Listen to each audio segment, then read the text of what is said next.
Vaporface!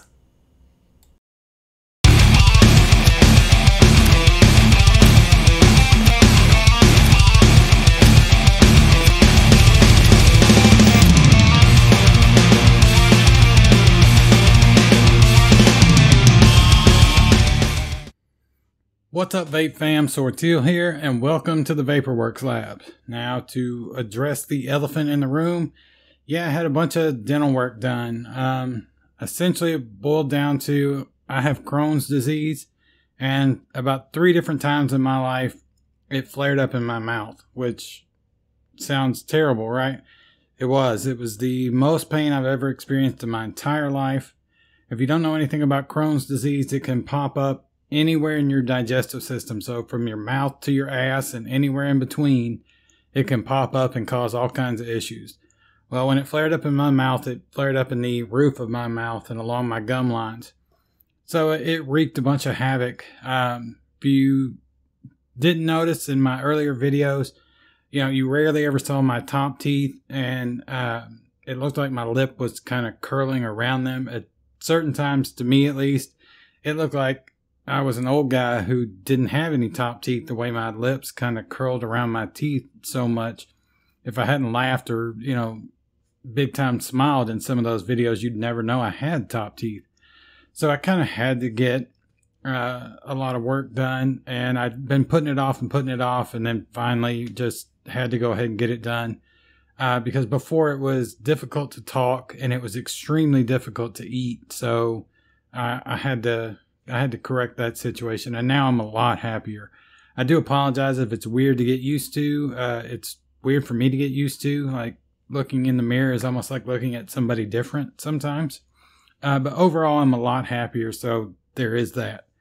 All right, this is episode 2 of the Hitchhiker's Guide to the Vaporverse. Now, today we're going to be going over the 2 primary e-liquid recipe websites that you're going to need, which is ELR or eliquidrecipes.com and All the Flavors or alltheflavors.com. All right, both of these sites are the best out there. ELR, full disclosure, I'm not a huge fan of. I don't really like it. It's very old. The database and the whole way it's presented is very old. Now, it's been around since I think 2014 or 2013.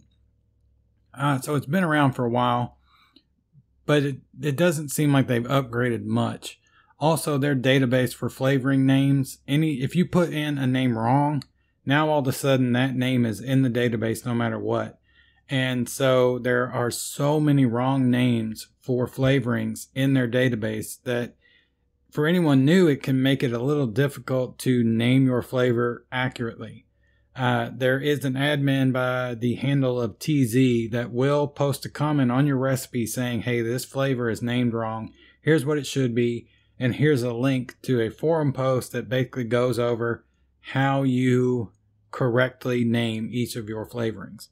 Now, once you go through that post, it's really not difficult to make sure you have the correct name. But I do know that TZ, I don't think intentionally, but has run a few people off because they get tired of it. And he, even on some of my recipes, he's left comments saying, hey, this should be named that, even though that is what it's named in the recipe. And I'll have to leave a comment like, hey, man, you take a second look at that because I haven't changed anything and it's the same thing you're saying. But at the same time, his job has to be hell to do that. That would suck because anyone new coming on there is going to have a bunch of flavors misnamed. They just are.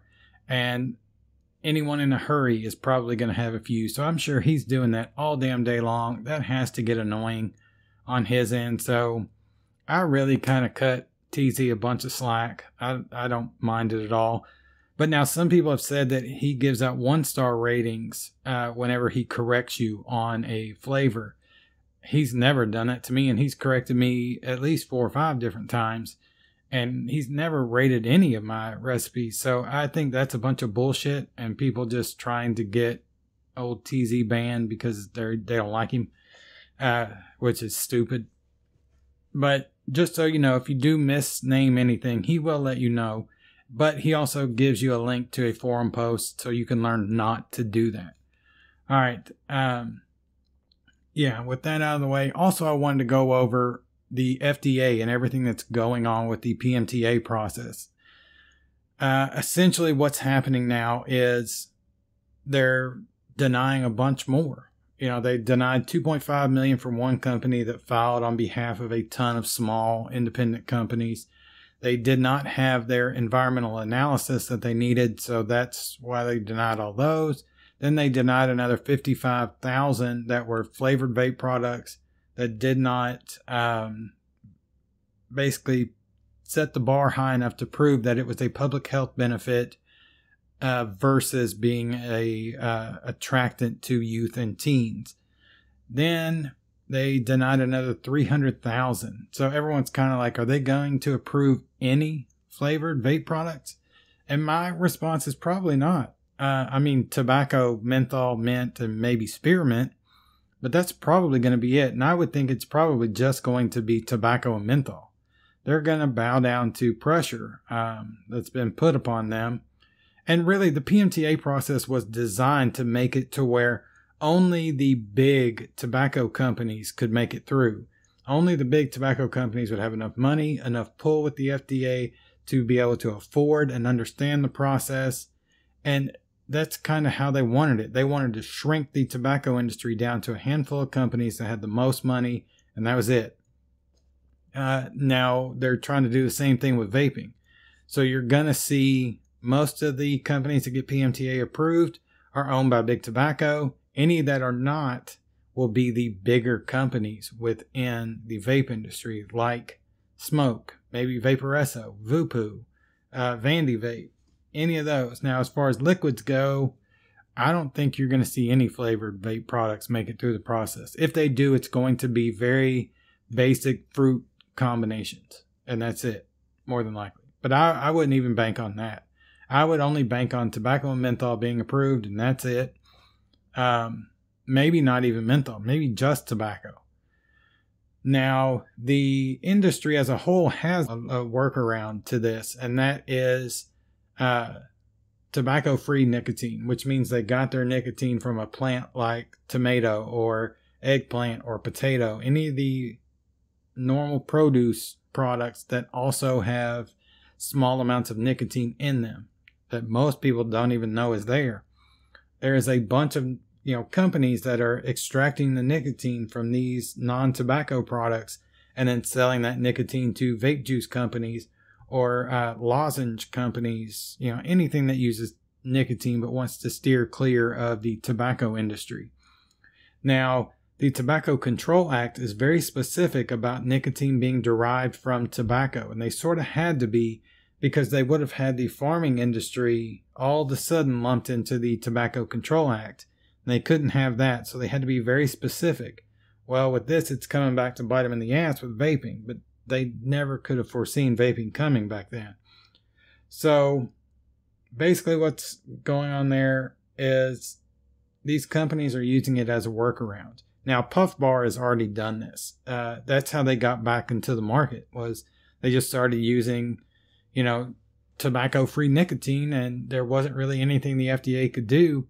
And honestly, there's nothing they can do to anybody. It would have to take an act of Congress to change the Tobacco Control Act for them to do that. And that would be rough because they would have to figure out a way to word it to where it would differentiate between a product used strictly for nicotine consumption or just a product that happens to contain nicotine. That would be a rough thing, but don't get it twisted. They will figure it out. They will figure out how to close that loophole. So that's a temporary solution. Now, a lot of people are saying, well, what about DIY? They're going to clamp down on DIY. No, they're not. DIY covers far too many industries. The three main products, VG, PG, and flavorings that are part of DIY e-liquid, those are used by such a large swath of industries that it would be impossible for them to do anything about that. They would have so many companies, from candy companies to pastry and bakery companies to automotive industry to the health and beauty industry to the entertainment industry, would all pop up and be like, whoa, hold on. So that's a fight they don't want to have. So DIY is not going anywhere. They will clamp down on nicotine for sure. That's why everyone in DIY is telling anyone new, get as much nicotine in a VG or PG base as you possibly can. And get it at 100 milligrams per milliliter so you use even less. And get as much as you can and store it correctly. Or I'm sorry, I meant to say substance that shall not be named on YouTube. My bad. I'm sorry, YouTube algorithm. Don't hate me. Alright, so yeah, that's basically what's going on there. Don't expect any flavors to be approved at all.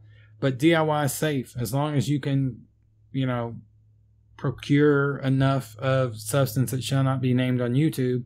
Or there may be some synthetic substance that shall not be named on YouTube that gets bottled very similar, 100 milligram per milliliter in a PG or VG base, and you'll be able to buy that. The price will go through the roof. Don't get it twisted. It will go through the roof because it's harder to extract, and you have to use so much more of those products to get the same amount as you would if you were extracting it from tobacco. So the price has to go up. The process is more intricate and in-depth. And again, they have to have more product to get it from. And also, don't confuse synthetic nicotine and tobacco-free nicotine. Synthetic nicotine can be derived from tobacco. They get the initial molecules from tobacco, and then they synthesize those molecules. That is still under the Tobacco Control Act. You would have to be able to prove that you synthesize your nicotine from, say, nicotine that was pulled from a tomato plant or an eggplant.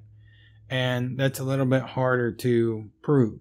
Now, tobacco-free versus tobacco is a little bit easier to prove.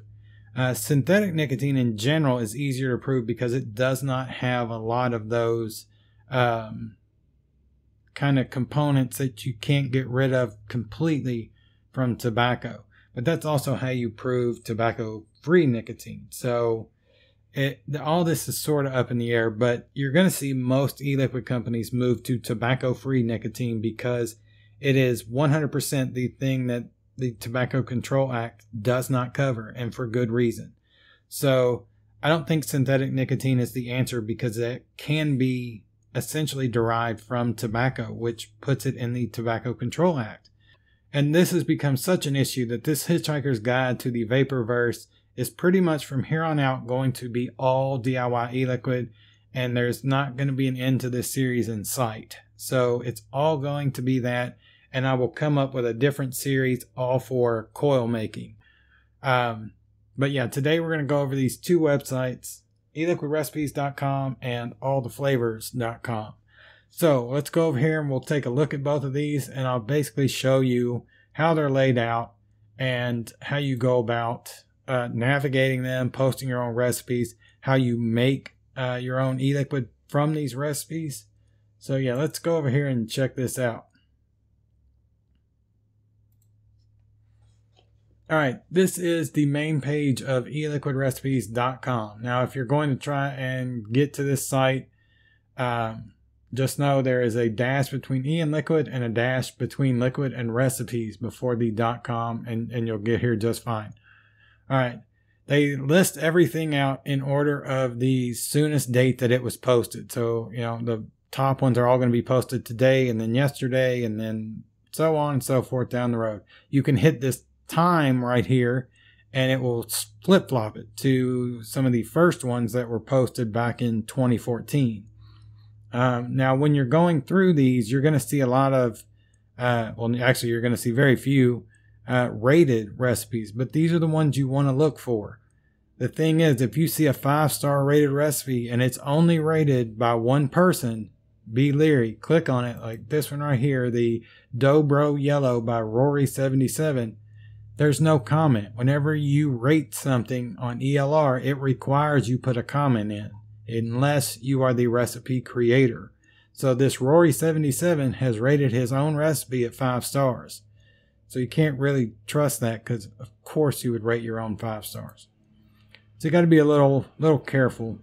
If we go looking on down the road here, still don't see any with multiple. Let's see this Strawberry Lustard version 1.5. There's no comment, so this hazy orange rated it themselves. All right, let's just go look at my recipes, because somebody rated my favorite fruits 2 stars. Thanks. All right, something simple. Lemon mint simple. See, it's really just 4 ingredients. Now, when you click on any recipe on ELR, this is how it lays it out. So it's going to list it in milliliters, list it in grams, and overall percentages. Now, I set this recipe out for 30 milliliters. That's what's down here in the totals. So in grams, it's listing everything out. Now, I know on grams, it says 35.77.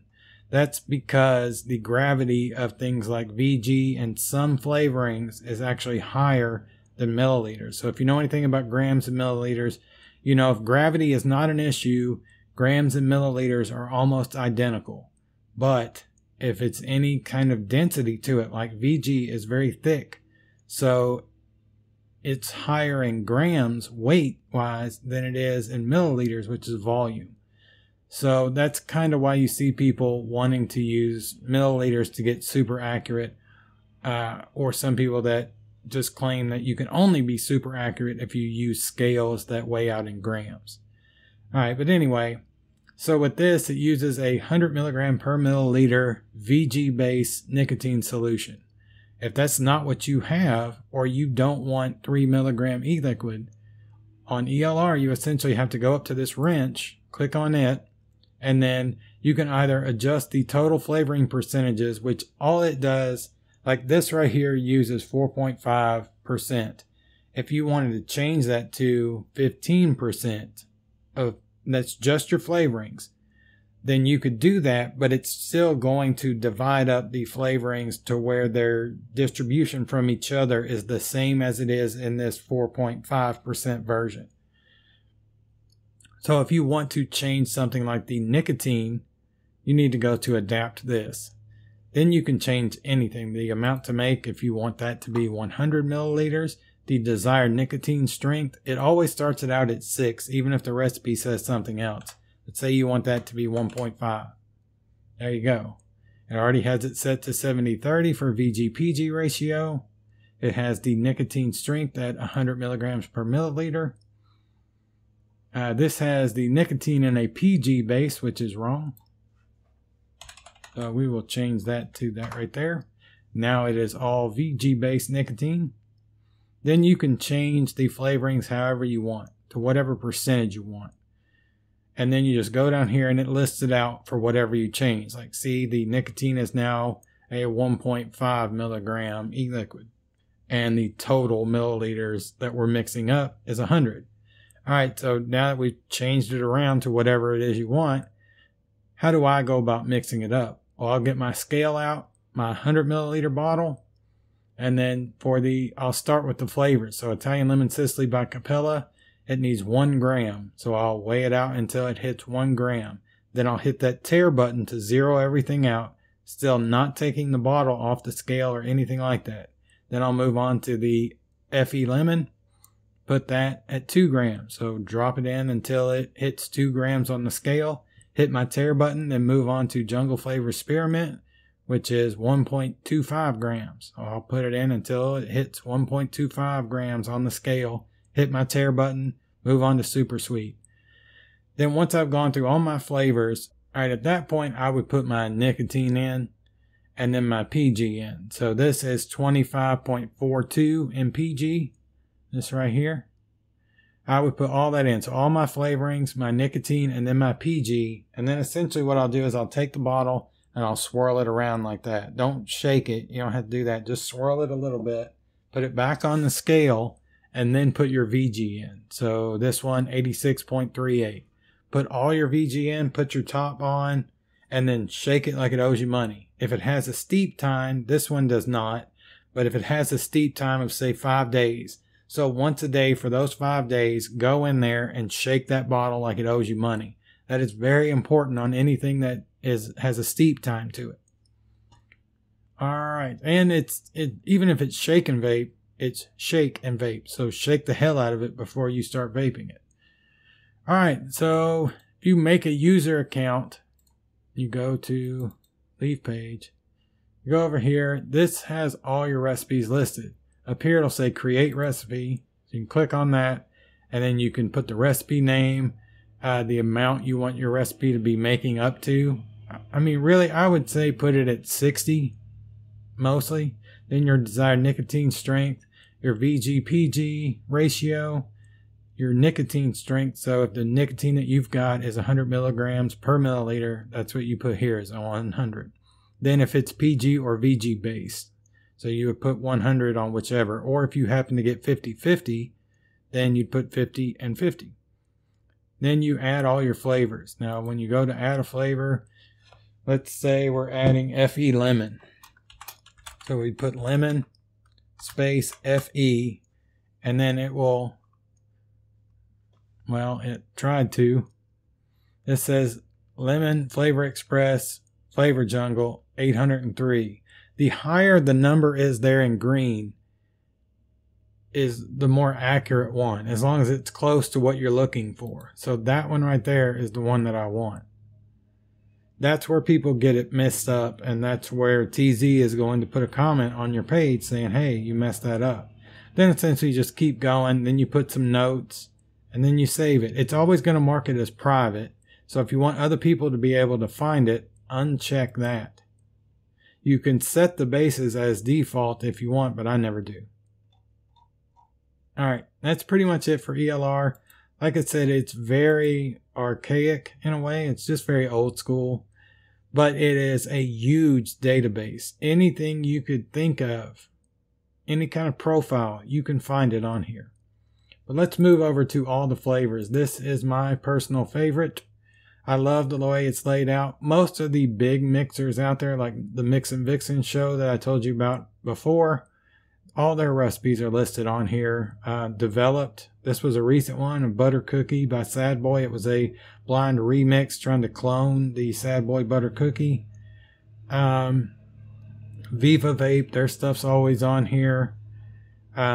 Most of, if not all of, Wayne from DIY or Die Network, his stuff's on here. ID10T, which is Dave from Noted, all his stuff's on here.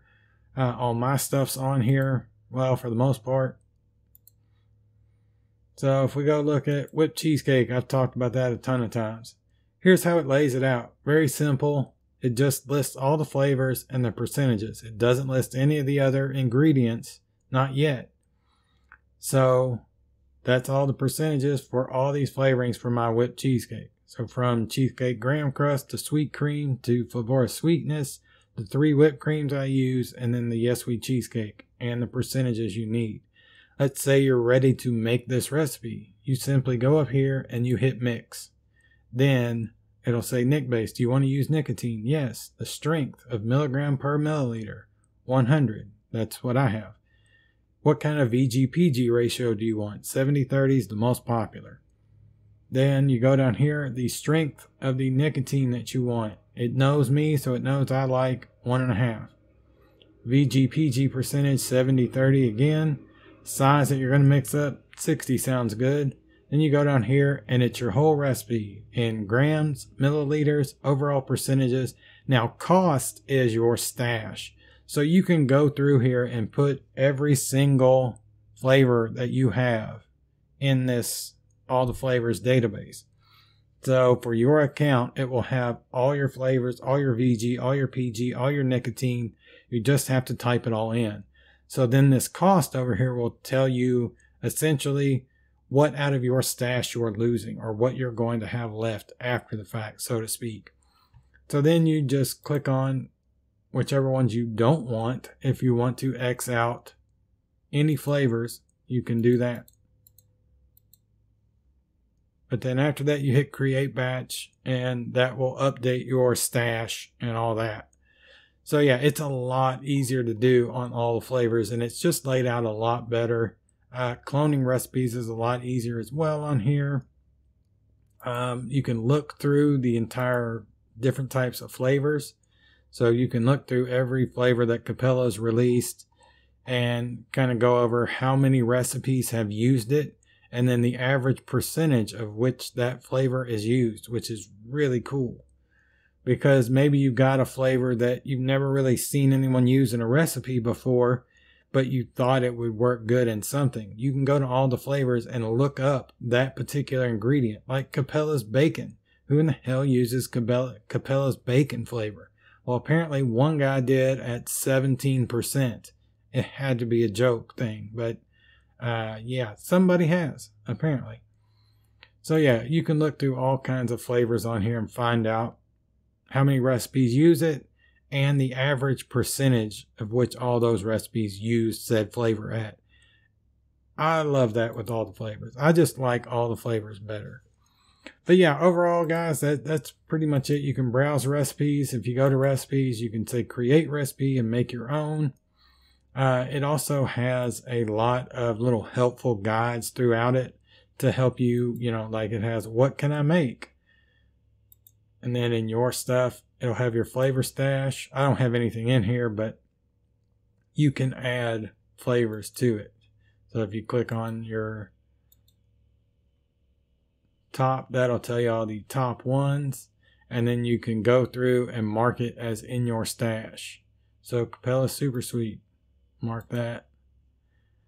Do you have this flavor in inventory? Level on hand, and then you can put however many milliliters of Super Sweet that you have, and then update, and it will update your stash. So yeah, that's essentially how you add to your stash on all the flavors. And like I said, all the top mixers out there, or all the ones that you will generally see on YouTube shows or on podcasts or things of that nature, vlogs, are going to be listed on all the flavors. Most of them also are on ELR, but it's kind of an afterthought anymore, it seems like. It seems like most of the time, anyone like, say, ID10T or Mill Nikon or Folk Art from Developed, put anything on ELR, it's almost an afterthought. They will put it on all the flavors first, and then, oh yeah, wait, I need to put it on ELR too for those people that are oddly still only using ELR. But there are those people. But alright, anyway guys, those are the two top e-liquid recipe sites that are out there. Make sure you go and check both of these out. Like I said, I recommend all the flavors more, but really I use both, probably almost equally. I like interacting with all the flavors better, but there are more recipes on ELR, so I can tend to find odder flavor profiles on ELR, which is the main reason I use that site anymore. But for 99% of things, I use all the flavors. So alright guys, that is it. Well, let's see. That is the Wrath on top of the Dreamer mechanical mod. I will actually have a rewind review for the Wrath coming up. It's a newer one, but it was released so many months ago that I just figured it would be a rewind review. You can still easily get it. Most sites still list it as new, but I'm going to do the review as a rewind review since it's been out for a while, and plus pretty much everyone else already has their reviews out for it. Also, I will have a new review coming up, be the video that gets released after this one, and it is for the Fat Rabbit from Hellvape. This is a great RTA, had juice on it. This is a great RTA. If you like the Fatality M25, then you will like the Fat Rabbit. So that review will be out soon, and other than that, just remember guys, ELR, all the flavors, DIY is not going anywhere. Get as much substance that shall not be named on YouTube as you can. Go over to my Odyssey channel and look up the video on the Vaporworks Lab channel that's titled Substance That Shall Not Be Named on YouTube. And I go over how you can get it, how you can store it, yada, yada, yada. So, vape on, and I'll catch you guys later.